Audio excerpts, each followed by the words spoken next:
ሜላት ባመነቻት በራሷ እህቴ ጓደኛዬ በተባለችዋ እየተከዳይ ትገኛለች ማለት ነው። እንግዲህ ሰላም የብር አባራሪ እንደሆነች ከበፊትነትም የብር ጥማት እንደምታወድ ታቅ ነበረ። ግን በራሷ እህቴ ባለችው እየተከዳይ ትገኛለች ማለት ነው። ሜላት እንግዲህ ዝናን ዛሬ አቅፌ እንደፈለገኝ አድራለሁ ብላ አስባ ጭራሽኑ ቆሌዋን ከፉ በድንጋጤ ውስጥ ትገኛለች ማለት ነው። ሰላም ሰላም ብያለሁ ቤተሰብ፣ እንዴት ናችሁ? ደህና ናችሁ? አለው ምሳሌን ይዤላችሁ መጥቻለሁ። ይህንን ቪዲዮ የምትሰሙ ላይክ፣ ሼር እያደረጋችሁ አበረታቱኝ እላችኋለሁ። እንግዲህ ምሳሌ በጣም መልካም ድራማ ነው። ምክንያቱም እናትና አባት ለልጁ ምን አይነት ዋጋ መክፈል እንዳለበት፣ ልጅ ምን አይነት ቤተሰቦቹን ምን ያክል ዋጋ እንደሚከፍሉበት የተማርንበት ድራማ ነው ማለት ነው። እንደዚሁም ብሩክ ማለት በጣም ለልጆች ያለው ለልጁ የከፈለው መስዋዕት ምን አይነት ከባድ እንደሆነ ራሱን እስከ ማጣት ድረስ ሁሉን ነገሩን ልጁን ለማዳን የከፈለው ዋጋ ከዚህም በፊት እናውቃለን ማለት ነው። እንግዲህ ሜላት ተደስታ ነበረ። ምክንያቱም ዝናው ጠርቷት እኔ ጠጪ እያላት እንደውም በስካር ውስጥ ሆኖ እሷን ሲያመጓጉሰዋት ነበረ ማለት ነው። ጥሩ ጥሩ መልካም ነገር እየተናገራት ነበረ ማለት ነው። በዚህ አጋጣሚ ሜላት በጣም ደስ ብሏት ነበረ። ምክንያቱም ይህን ነገር ስለተነጋገራት በጣም በደስታ ውስጥ ትገኝ ነበረ ማለት ነው። ግን ደስታው አላዛለቃትም። ስካሩ ሲተው የበለጠ አይንሽን አልይሽን ያላት ማለት ነው። እንግዲህ ሰላም ወደ እሷ መድበል ተደወልላት በኋላ ሰላም ወደ እሷ ተደውልና የት ነሽ ያለሽ ምናምን ስትላት እኔማ ያለሁት ከዝና ጋራ ምን የመሰለ አልጋ ላይ ሰፍ ብዬ አብረን ተኝተናል ትላታለች ማለት ነው።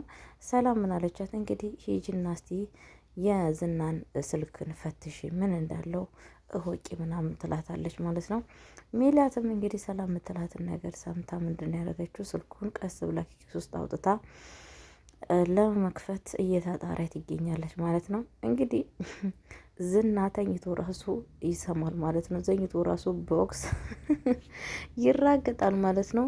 እና ልቦቅስክ እና ልምታክ እና ልደብድብክ እያለ ይገኛል ማለት ነው። በእንቅልፍ ልቡ ራሱ እንግዲህ ሞገስን ለመደብደብ ሲጣጣር እናያለን ማለት ነው። ዝና እንግዲህ የዚህን ያክል ሞገስ በነፍሱ ተጫውቷል ማለት ነው። በሚገርም ሁኔታ በጣም በህልሙ ራሱ በሰላም እየኖረ አይደለም ማለት ነው። እና ቤተሰብ ከዛም በኋላ እንግዲህ ተንቅልፉ ምን ሆነሽ ነው ራሱን አማቱ ምን ልታረጊ እኔ ጋር መጣሽ ስትል እንደ አንተ ነህ ነው ያልከኝ እዚህ አልጋ ቤት የሚያመጣኝ አንተ ነህ ብላ ተነግሯለች ማለት ነው። አሁን ተነስተሽ ውጭ ይላታል። እኔም አሁን መውጣት የለብኝም ወዴት ነው የምወጣው? አሁን መሽቷል፣ ከሌሊቱ 6 ሰዓት ሆኗል ትለዋለች ማለት ነው። እሺ ተነስተሽ በላጡ ላይ ተኝ ይላታል። እኔ ያመኛል ራሴ ብርድ በሽታ አለብኝ፣ በዛ ላይ እዚህ በላጥ ላይ ከተኛው ስለሚያመኝ አልፈልግም፣ አንተም ፊትህን ወደዛ መልሰግ እኔም ወደዚህ ፊት መልሼ እተኛለሁ ብላ ተነግረዋለች ማለት ነው። እንግዲህ መድብል እንግዲህ ብሩክን በፍለጋ ውስጥ ይገኛል ማለት ነው። መድብል እንደምታውቁት በጣም ኃይለኛ ሰው ነው። እንደ ዝናው ህይወቱን በሙሉ በእስር ቤት ያሳለፈ ሰው ነው። በጣም በኃይለኛ ስም የሚጠራ ነው ማለት ነው። መድብል በጣም በፍለጋ ውስጥ ይገኛል። ሰላምን እንግዲህ ታውቃላችሁ ብር ከፍሎ ያለውን ነገር ሜላት የምታደርገውን የምትሰማውን ነገር ለእሷ መረጃ እንድታቀብል አድርጓታል ማለት ነው። ደውሎላት የሰማሹ ነገር አለ እንዴ ምናምን ስትላት አድኔ ምንም ነገር የሰማሁት ነገር የለም፣ ግን ደግሞ ኃይለኛ ነገር ብሩክ እንዴት አድርጎ ልጁን እንዳሳከመ የሆነ ችግር አለ፣ ያንን ነገር እነግርሃለሁ ብላው ነበረ ማለት ነው። ግን ያንን መረጃ ልታገኝ አልቻለችም ማለት ነው። ምክንያቱም ሜላት አሁን እየደበቀች ትገኛለች ማለት ነው። ሁሏን ነገር ሚስጥሯን ሁሏን ነገር እየደበቀች ትገኛለች ማለት ነው። እንግዲህ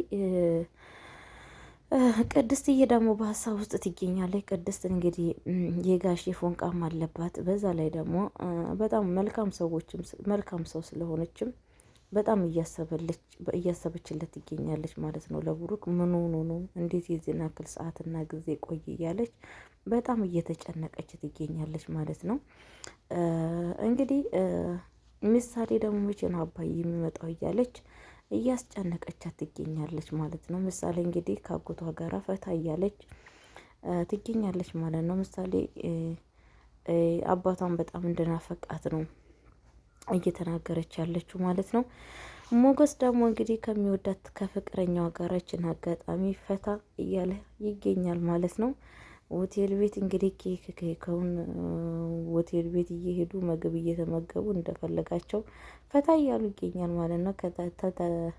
ዳጣ ጋራም ዛሬ ተገናኝተዋል። እንግዲህ ዳጥዬ ወዲና ወዲ እያለች ቀሚስ በሸበጥ እንግዲህ እየለበሰች የዳጣን ስታይል ታውቃላችሁ። እንግዲህ በጣም ደስ የምትል ልጅ እንግዲህ ወዴት ጠፋ ብሩክ ምናምን እያለች እየተመካከረች ምናምን ከሞገስ ጋር ትገኛለች ማለት ነው። ሞገስ ደግሞ ዝናን መልቀቅ የለብንም፣ ዝናን መልቀቅ የለበትም መድበስት እንዴት እንደዛ ትላለህ? መልቀቅ የለብንም ማለት አለብህ እንጂ መድብል ብቻ ነው እንዴ ቡርኬ መፈለግ ያለበት ምናምን ትለዋለች ማለት ነው። እሱስት ልክ ነሽ፣ መልቀቅ የለብንም ምክንያቱም ሁሉን ነገር ማወቅ አለብን እያለ ትገኛለች ማለት ነው። ምክንያቱም አንተስ እንዴት ነህ ምናምን ስትለው እኔ በጣም ደህና ነኝ። እንግዲህ ከዚህም በፊት ዝና ሲያፈላልገን የነበረው ቤቴም ገንዘብ ስናወጣ እያየ እግር በእግር እየተከታተለን ቤታችን መንገዳችን ሲያቅ ነበረ። ያንን ነገር በዛ ምክንያት እንደሆነ እኔ ማወቅ ያለው ተረድቻለሁ ምናምን ይላታል ማለት ነው።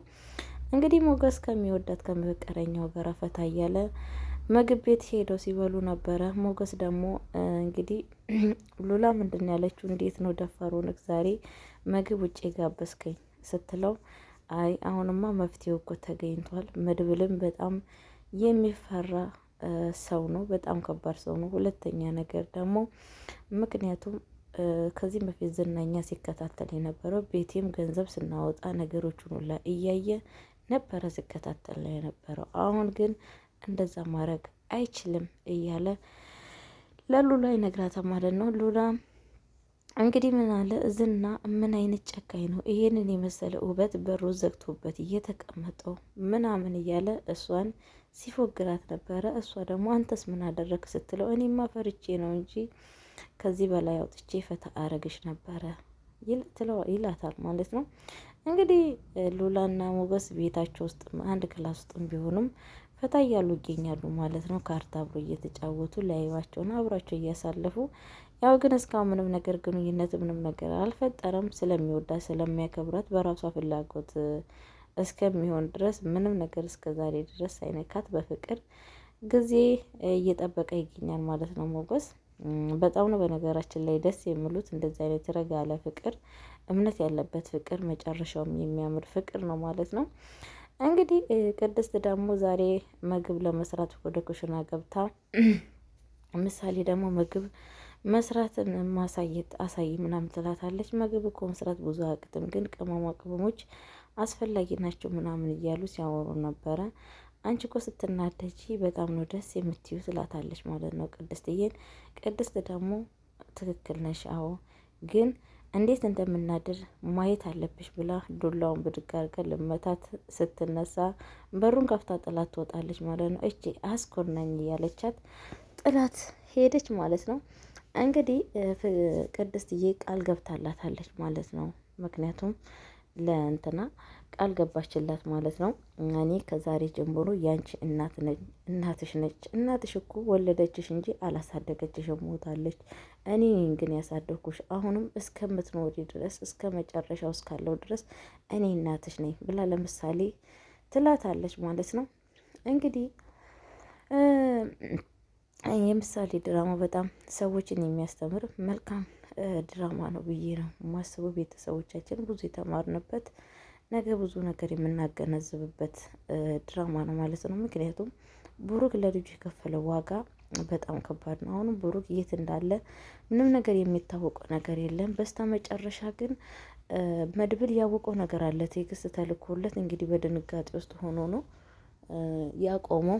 እንግዲህ ተነጎዳይ ደግሞ በአዲስ ቪዲዮ ያለውን ነገር ይዤላችሁ እመጣለሁ። ቤተሰብ ይሄን ድራማ በጣም አስተማሪ ድራማ ነው። ይሄንን ቪዲዮ የምትሰሙ ሁላችሁም ላይክ እያረጋችሁ እያበረታታችሁኝ፣ እውነቴን ነው የምላችሁ ባለኝ ሰዓትና ባለኝ ጊዜ የሁላቸውንም ድራማ እዤላችሁ እመጣለሁ እላችኋለሁ። ቤተሰቦቼ የምወዳችሁ የማከብራችሁ ኑሩልኝ የኔ ውዶች እላችኋለሁ። እንግዲህ ሞገስ እንደዚህ ፈታ እያለ ይገኛል ማለት ነው። ስንት አመት ሙሉ የሚወዳት ፍቅረኛው አግኝቷት ፈታ እያለ ይገኛል። ምክንያቱም በጣም ብዙ መስዋዕት አብሮ ከፍለዋል። እሷም